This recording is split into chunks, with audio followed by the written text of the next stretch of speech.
in any way that Eric supports anything other than total American sovereignty, that we as a people and our representatives govern what we do. There are people working for transformational change.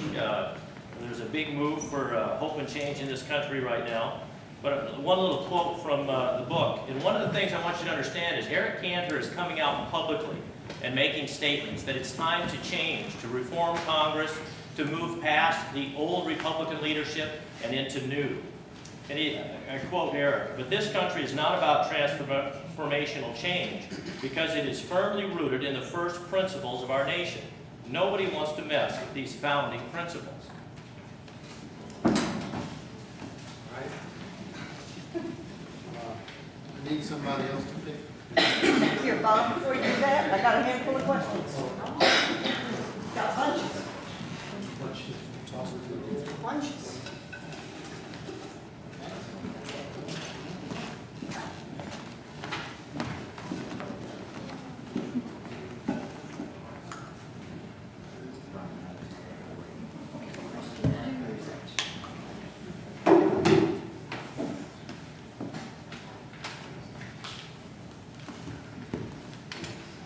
Who do we start with this time? Back to Floyd again?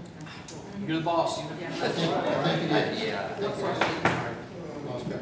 What is your position on auditing the Federal Reserve? It should be done now, and it should be done often. Yes. The fact is, there was a bill introduced, well, it's been less than 2 years ago now, by Ron Paul of Texas to audit the Fed. And it would seem that our leadership in the Republican Party took 9 months before he signed, I'll just say it, Eric Cantor took 9 months before signing on to this bill to audit the Fed. Now folks, we're not talking about some drastic draconian measure here. We're talking about auditing the people who spend our money.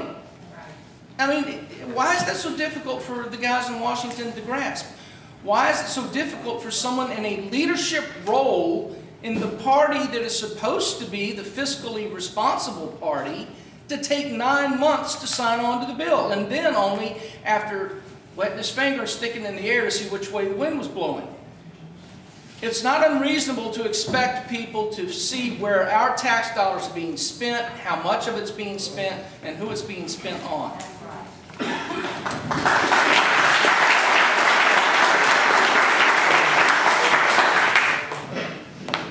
As Floyd says, Eric Cantor supports auditing the Fed. The one thing, having watched politics for 20+ years, is you need to understand that there's generational changes that go on. The parties, the political parties, are made up of the individuals that show up. So, if you have a party and a lot of conservatives are involved, you're going to have a push for a more conservative agenda. And if those conservatives are busy raising children and earning a living and doing what they do, then you're not going to have that influence. So 9 months is quite a while, but he's a busy man.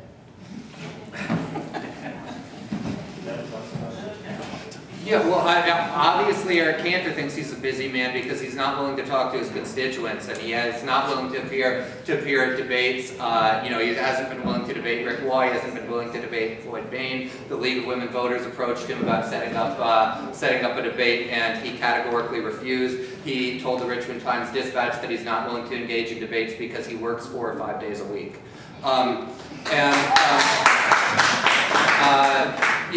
In terms of auditing the Fed, Rick and I have discussed it. He does think that it's a good idea. It's an idea that a lot of people on both the right wing and the left wing are willing to entertain, and it's more a debate between political insiders and political outsiders. Rick is a political outsider. He thinks auditing the Fed is a good idea. How you go about it is a question of procedural intricacy, but I think it needs to be done. Rick agrees it needs to be done, and we need to go about introducing a bill that will do that and can be passed through the legislature.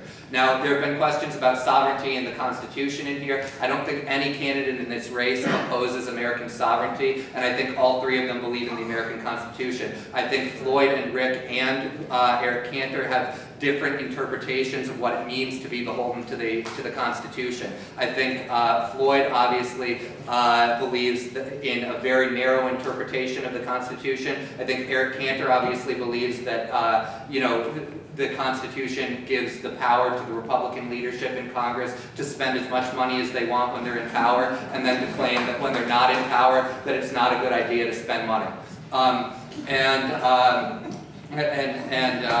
That's all I've got to say. I mean, Eric Cantor has been in power through 10 years of, you know, the most irresponsible spending in the history of the United States of America. When George W. Bush came, you know, Eric Cantor was the protege of Tom DeLay and Jack Abramoff.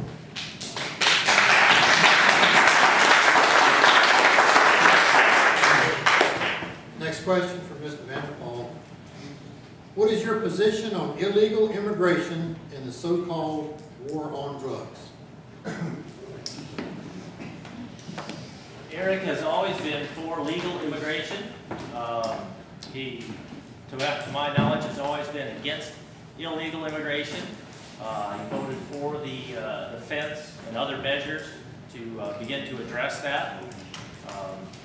In the current Congress, there's kind of a deadlock, and it doesn't seem like we're getting any progress there. And again, I would encourage you, your voice makes a difference. And we're going to see, November 2nd is going to be a whole new Congress. And again, Eric is putting out in his articles and his book that this is going to reform. The Republican Party you see today is not the Republican Party that's going to be seated this next January. Big difference.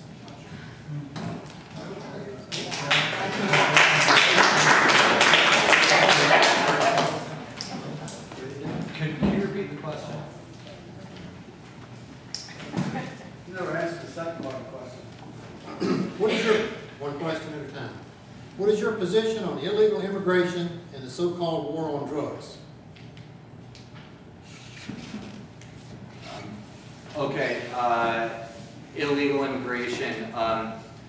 You know, what I would do is direct you, I would like to refer everyone here to policy statements issued by Rick personally, and by Floyd, and by Cantor's campaign on illegal immigration, solicited by the Culpeper Star exponent in June or July of this year, because it's an extremely complicated, multifaceted issue in terms of, you know, how you go about handling things. I think people are being dishonest if you can say that, you know, there are millions and millions of illegals here and you can just round them all up. That wouldn't be a good use of government resources to do that. I think that you know, Rick supports that.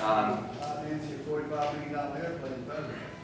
Say that again. Nancy Pelosi, a $45 million private airplane would be better for that money. Actually. No, I don't think that would be better than that, and I don't think Rick would What support else that. are we for? We need to get yourself straightened out. Sir, this is not a debate. I'm Back and sorry. forth. I'm sorry. Give these guys a chance to answer the questions. You know, you know, Rick opposes illegal immigration. In terms of how you go about reforming it, it's an issue. Do you let more people in? Do you let and I don't think that's the answer. You want to stop having new illegal immigrants come in. Illegal immigrants who are here shouldn't necessarily have amnesty. They shouldn't be able to profit off of everything that the United States government pays for. But we need to realize right now that our tax dollars are going to, you know, support health care for illegal immigrants. And we also need to realize that illegal immigrants are contributing to our economy, that they're paying taxes without being eligible for all the same government services that they get. So illegal immigrants are not a net negative on our economy, and it's a nuanced issue.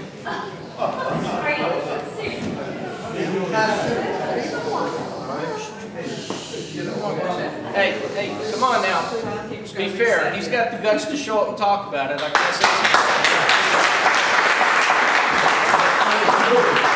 wish we could say the same for Mr. Cantor. All right, I'm going to try to squeeze this all in. Illegal immigration, borders, culture, language. We need to close the borders and protect the United States of America. That's the federal government's primary.